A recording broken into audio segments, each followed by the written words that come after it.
Bago tayo magpapakita, bago sa talakayin, ay may aliputulong muna sa pagpapakita sa iyo.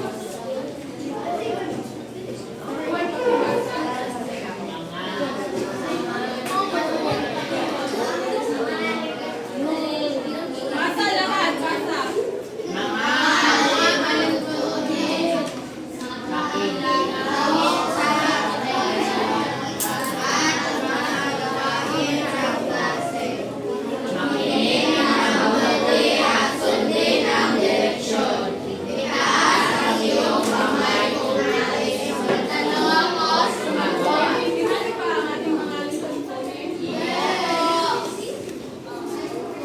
Bago tayo magsimula sa ating formal na talakayan, ay may gagawin muna tayo.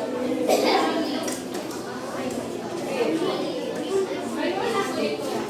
Mystery box na naglalaman ng iba't ibang larawan. Ganito lang ang nakapit. Ipapagtaguro kayo o grupo base sa inyong kanila. Ito ang group 1, group 2, group 3, group 4, group 5, group 6, group 7,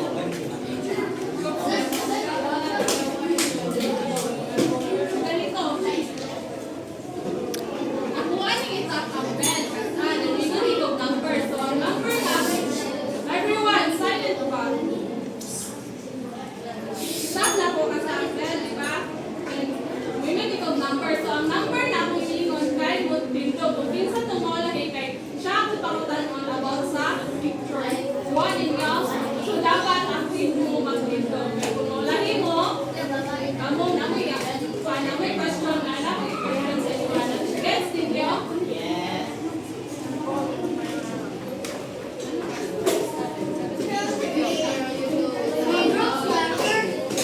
Okay, naintindihan niyo ba? Yes. Okay.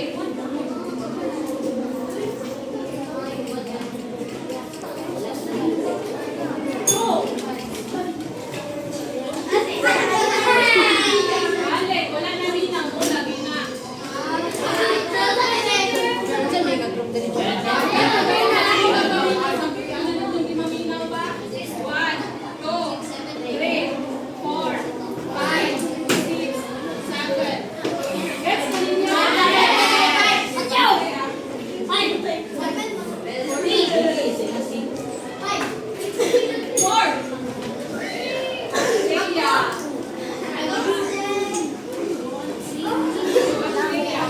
Ano sa tingin mo ang ipinapahiwatig ng larawan ito?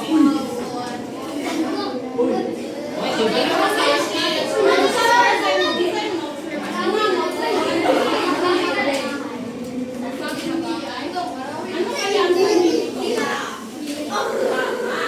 Ang larawan ito ay dahil sa ito ay pinapakadugol ito ay ang gera o digmaan sa Marawi. Kung saan ang mga infrastruktura ay nasira at ang iba pang mga kagamitan. Naintindihan niyo ba?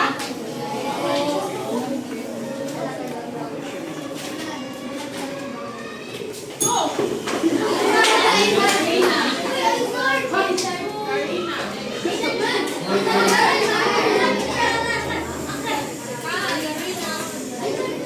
Okay, ano ang masasabi sa larawan na ito?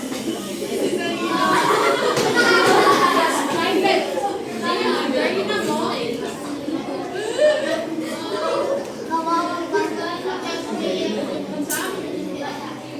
May batang? Ano sa tingin mo? Wala si Jim. Nagpa-check up. Tama. Ang bata ito ay umiyak dahil siya ay nagugutom.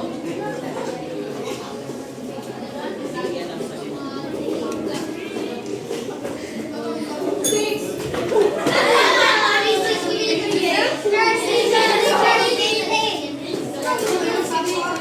Lima ka. Bibli, ano ang Lima ka.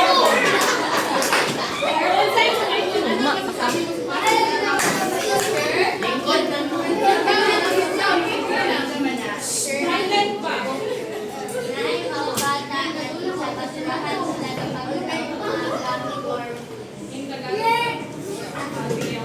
So, ano kayo, ano kaya ang sanikay? Bakit sila ng mga lakad?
Grabe kay ka. Seryoso. 1, 2, 3, 4, 5, 6, 7, 8, 9, 10, 11, 12, 13, 14, 15,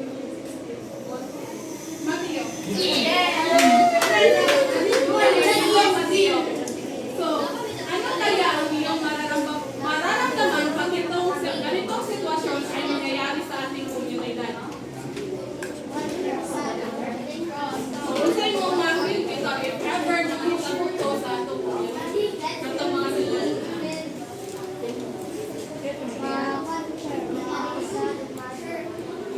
Tama. Naintindihan ko na magiging malungkot kayo pag ito ay dumating sa ating choir.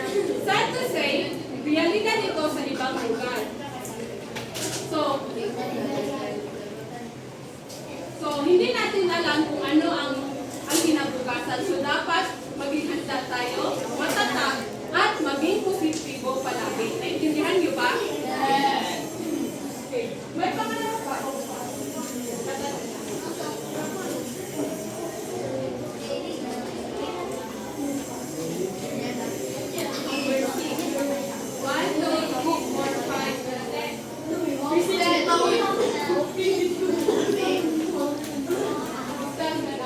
Ano sa tingin mo kaya ang maaaring gawin ng gobyerno o ang mamamayan para maiwasan ang ganong sitwasyon?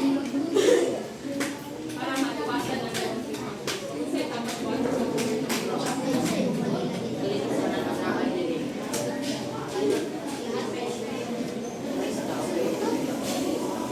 Diba, natay wala na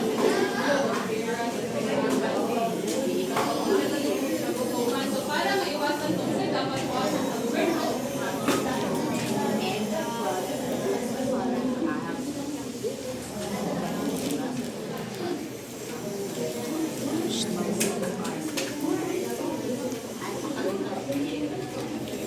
Okay, tama. Maaaring ang gobyerno ay magsagawa ng proyekto kung saan tayo ay magkakaisa at magtutulungan.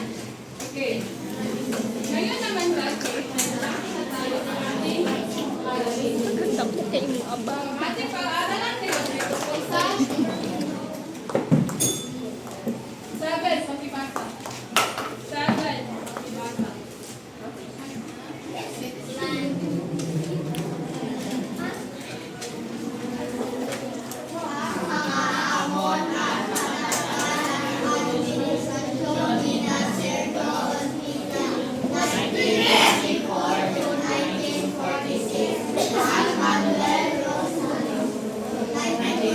Maxine, ano ang ating tatalakayin ngayon tungkol sa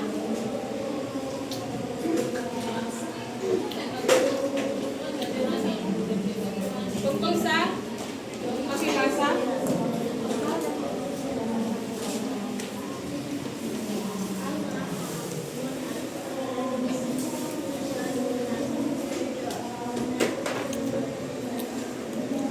Ang ating tatalakayin ngayon ay ang mga hamon at patakaran ng administrasyon ni Sergio Osmeña at Manuel Rojas.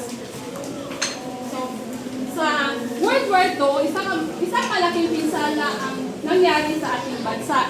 Wasak na wasak ang mga bahay, gusali, at iba pang mga gamitan. So, isa na dito ang lungsod na pinaka-napiktuhan sa ating bansa ay ang tama. Pangalawa naman sa South Sudan. So, administrasyon ni Pangulong Sergio Osmeña. Pakibasa.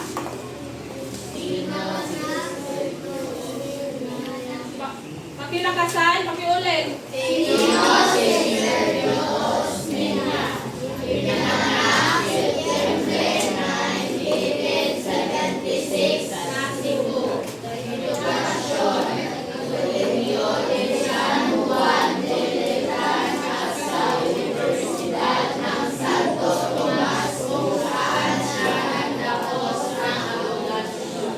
Kolehiyo, diyan nag-aral sa Kolehiyo di San Filipinas at Universidad ng Santo Tomas. Ano ang kanyang tinapos na kurso?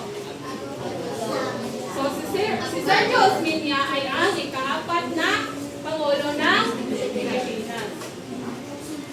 So, karira sa politika, gobernador siya noong sa Cebu noong 1960 1906 at senador at pangalawang pangulo ng bansa sa ilalim ng pamahalaang Commonwealth. So, pagbabalik ng pamahalaang Commonwealth. So, unsa ang Commonwealth? So, ang Commonwealth kay ang pamahalaan kung saan sila ang lumulutas sa mga suliranin ng ating bansa. Naintindihan niyo ba? Unsa ang Commonwealth or pamahalaang Commonwealth? Oh, yes mo, niya, wali ay. Okay, ang pamahalaang Commonwealth kay sila, kay organisasyon sila, mag-ikuo para lutason ang or magpukan sila o mga pwede na ilang buhaton para masolve itong mga problems sa itong bansa. Naintindihan niyo ba?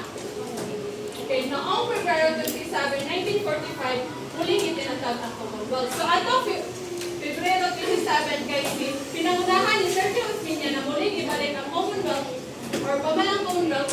Di ba? World War II naman to. So, sabi ko kayo ka ng problema atong bansa. So, munang ibalik niya ang Commonwealth para masolusyonan or marisolba kung unsay angay buhaton para mabalik ang atong bansa sa kaayusan. So, pangunahing layunin ang pagbangon ng bansa mula sa digmaan. Mga hakbang ng administrasyong Osmeña, pakibasa. Sabay-sabay, ulit. Louder, guys. Hindi kayo doon. Wala mong bigla.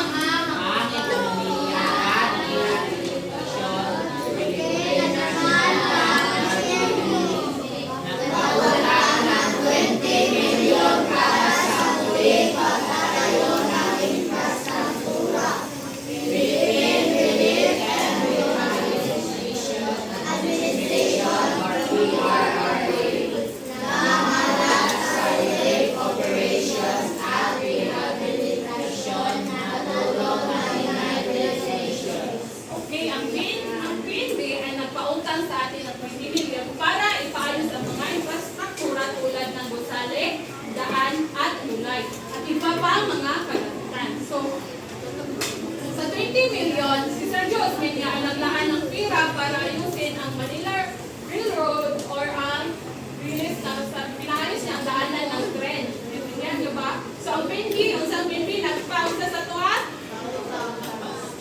Okay naman. Okay, isa na itong malaking tulong upang maging matatag ang infrastruktura ng atong i-build. So, Philippine Relief and Rehabilitation. So, sila, kanina, ang administrasyong PRRA ay isa sa mga tumulong para mabigyan ng pagkain ang mga taong at o panggampanan ang mga kakulangan nila or bigyan ng mga tao na kulang sa kanila tulad ng pagkain at iba pang langit. So, pakibasa. Emergency Control Administration, pagtugon sa pangailangan ng mamamayan, pagtatapos ng limahan. So, Security of Products Control Administration, or ECC, Nagasyon ng Produktong Petrolyo, Committee of Reparation, humingi ng bayad pinsala mula sa Japan. Okay, ang Emergency Control Administration, from the word, kaya highlight ang control, para makontrol nila ang pagkaon na dili. Ang tanang tao bitaw, pantay-pantay na may makakain at walang magugutom. So, itupod na siya ang administrasyon ni Sergio Osmeña para ang tanan, walay magutom o makuhanan ilahang mga pangangailangan sa pangangailangan nila. Then ang PEPCA o ang Petroleum Products Control Administration, kaya muna siya, ditupod na siya kay para mag-ration o kanang langis or kanang gas, di ba? So, ganong ditupod na siya kay, di ba, if ever, walay langis, di ba, mataas ang presyo sa gas ang tuwa. So, kung mataas ang presyo sa gas, di ba, ito pamangitong mataas po. So, muna, magkuhan o kaning administrasyon nga kaning kuhan, nag-ration sa tuwa kay para dili magtaas ang mga palitunon kay kung magtaas ang pamilitunon niya, gikan ka digmaan. So, wala, dili ka-afford ang tanan, di ba? Ugnayang panlabas.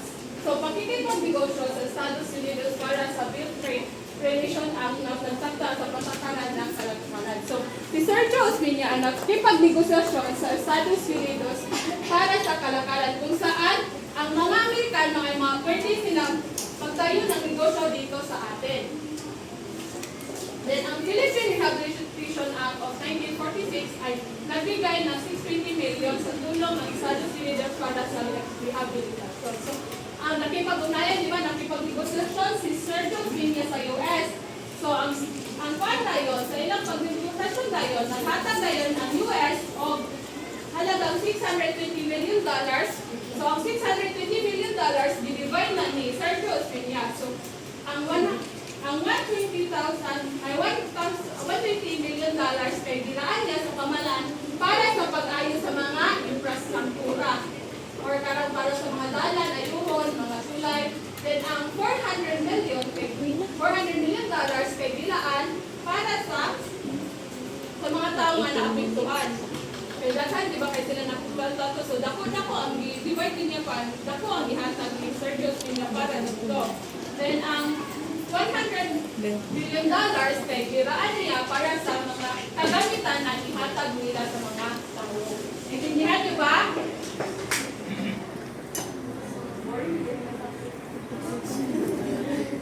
Okay, administrasyon ni Manuel Rojas. So, sino si Manuel Rojas? Pakibasa? Pinanganak Enero 1, 1862 at edukasyon nag-aaral sa kung saan nakapagtapos siya ng abogasa at naging bar. So, si Manuel Rojas ay di ba siya ang sumunod na ni Sergio Osmeña. Ay, by the way, class, familiar sa inyo si Sergio Osmeña o dili? Sure mo? Si Sergio Osmeña, kaya naa siya sa old and new nga 50 pesos. O, siya to nga, konti yan. Okay, bumalik na tayo kay Manuel Rojas. Si Manuel Rojas ay siya ang ikaapat na ay kalimang pangulo ng apat na pangulo ng Pilipinas. Okay. Mga patakarang pangulo niya. So, pakibasa. Pakibasa, everyone, basa. Amen. Pantay na karapatan ng mga Amerikano at Pilipino sa likas mayaman. Rehabilitation Finance Corporation nagbigay ng pondo para sa pagsasayos ng bansa. So, ang aming right amendments kaya siya pantay ng karapatan. So, nana, di ba ang mga Amerikano dali? So, na sila equal rights sa tuwa para sa pagnegosyo sa diri sa tuwang bansa. Pero most, daghan sa mga maraming para Pilipino ang hindi ayon dito. Ano? Tungod kay, mahimo na din ang sunod-sunuran sa mga Amerikano. So, ang Rehabilitation Finance Corporation ay nagbigay ng pundo para sa pagsasayos ng ating bansa. So, naghatag sila o 400 million para tagaan dito sa upuan na ipaayos ang ating mga infrastruktura sa panahon na ito ni panahon ni Manuel Rojas. Okay, kasunduan militar sa Estados Unidos. So, military bases agreement 1947. So, pwede na agreement kayo dali, pagkasunduan ng Amerika at Pilipinas na naanari, magkwadari o 99 years ang mga military nga Amerikanong militar para panatilihin mahigpit ang ating depensa laban sa ibang bansa at para po kaning dili ta basta-basta masudlan dito sa uban nga mga kalaban. Then ang military assistance agreement, only siya ang pagbibigay ng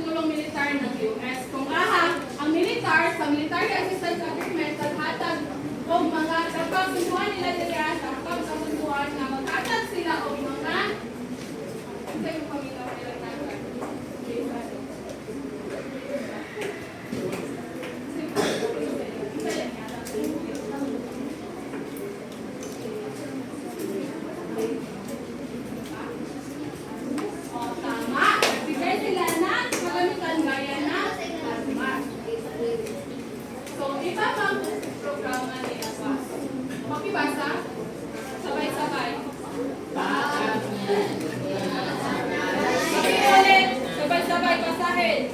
Pag-amenda sa Rights Share Tenancy Law 1933, binago ang batas na ito upang mapabuti ang kalagayan ng mga magsasaka, lalo na sa mga patakaran sa hatian ng bahay. Rehabilitation Finance Corporation gumamit ng 300 million upang magtayo ng mga proyekto para sa muling pagbabangon ng bansa matapos ng digmaan. So, itinatag ang programa ni Rojas na pagkakita ng Rights Fair Tenancy Law para patas ang kanang pagtunga sa bitaw example, kwarta example. Kani, ikaw nga tao si Ripley, idea sa yuta, tapos ikaw makasaka lang sa iyang yuta. So, pag nana mo, di ba, mga ligyan na mo, tapos mahalinan. So, dapat, di ba, kung posible, if mahalinan na mo, di ba, dapat share si Ripley kay yaman ang yuta. So, pagkuhan, sa law ni Rowan, para dira, dapat, example, ang mahalin sa inyong isa yung gibaligyan marga, mangga. Mahalin sa inyong mangga marga, kaning, example, halin siya o 5,000. So, dapat, sila may katunga sa 5,000. Dapat, patas mo buwan ang 2,500 mo. Walay mo na ba? Walay. Okay. Ang problema sa Hong Kong. Noong panahon ni Roas, lagi mo na rin ang lini. Ito mo rin eh, masa. So, noong panahon ni Roas, may isang grupo na tinatawag na Hong Kong mapagpalayan ng bayan. So, sila, sila nga kuha, may isa sila ka-organisasyon na nakipag-digmaan sa mga laban sa mga kamunin. But, nagka-problema ni sila kang Manuel Rojas tuwag kay para sa nila, hindi pantay ang pagkuhan sa tong kanino, hindi pantay ni ang pagkuhan sa yuta. Kaya noong 1948, dineklara ni Rojas na illegal ang sukat ipinaintindi sa kampanya laban sa kanila upang mapanatili ang kaayusan. Say, gato ba taong minute? I-declare ni Manuel Rojas na ang Hongkong mapapalayan ng bayan kay 125, 30 pieces. Dili sila kasunod kung saan batas. Naintindihan niyo ba? Gab, mamumuk ka.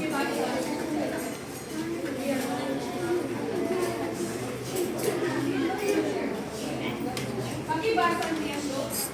Ang mga administrasyon ni na Osmeña at Rojas ay nakatuon na pagtulong sa Pilipinas upang makabangon pagkatapos ng digmaan. Bagamat nakatanggap ang Pilipinas ng malaking tulong mula sa Estados Unidos, may mga kasunduan itong bigay ng mga benepisyo sa Amerikano. Okay, sa depression yung spin niya na focus iya sa rehabilitasyon o pag-rebuild sa mga tatong bansa. Ang kakang Rojas tayon na focus iya sa makikipag-reputasyon sa ibang bansa sa US. So, lahat sila paano sa ilang So, mga katanungan. Wala na may question? Kasabot ka mo. Or? Later. Okay, kaya naman ay may gagawin tayo ang simula. Yes. So, divide into 5 groups na mo.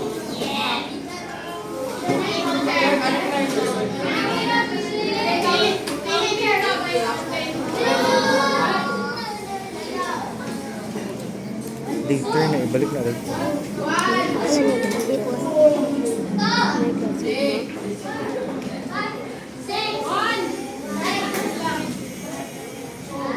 Manin yung number. Naiparusan mo kayo tayo. Ay, number.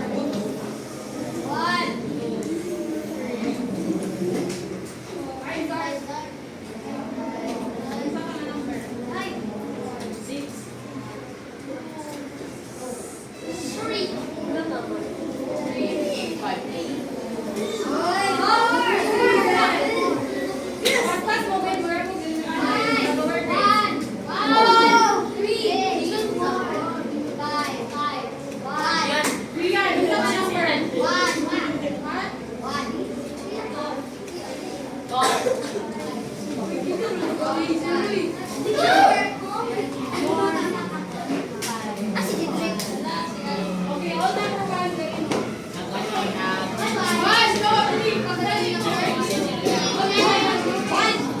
Later na.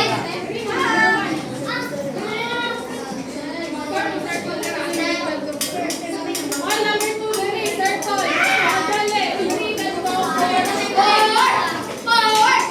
Nakakaw, friends. Pag hindi ka Later na kada ka. Ano kayo, no? Ikan balik na kay ma'am. Sayaw mo nga. Ikan balik. Isan na kay ma'am. Later na.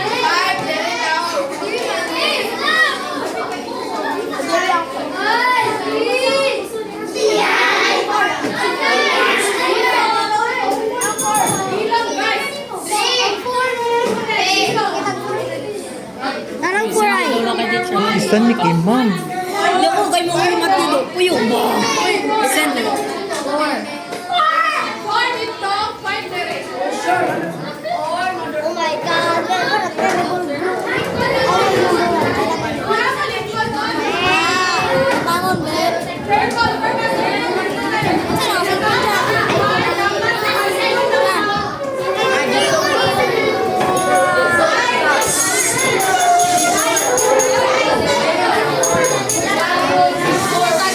Maubos na po. Later na. Later na.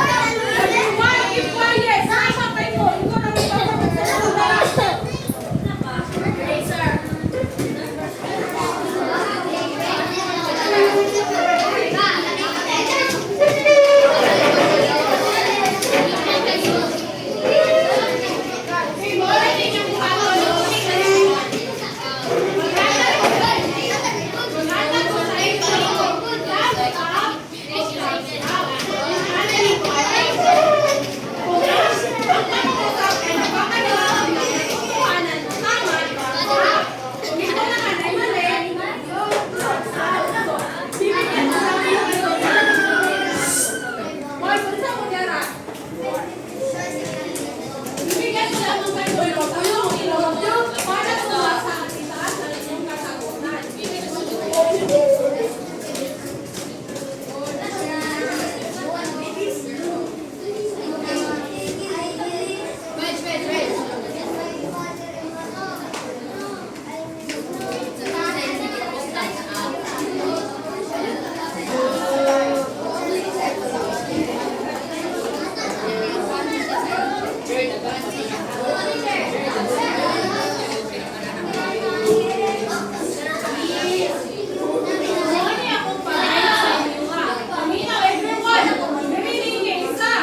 kay Kindi. Ay. Simulan dyan. Apat na pinasukan. Isa.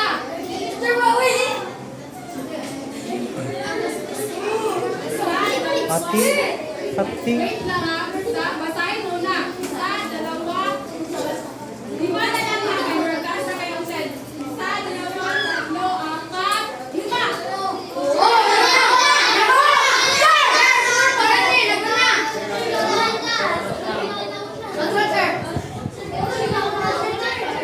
Kung kayo ang answer nila, taas. Alamin natin.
Kita sa video mo. Nagtitira doon ni Sian Lukumi.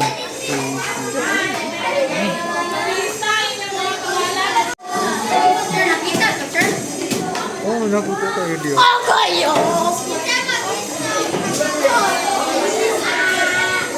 Sir Hazel, sorry kayo. Siyan, Sir. Luigi ka na, Sir. Medyo ikaw dali sa pamulan. Nag-kiss pa dyan, Sir. Yume! Ikaw rin ka. Ikaw.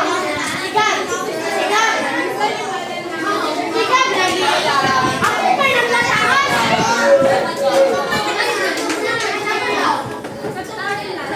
Sir, si Sian na to, Sir. Sian na to, Sir.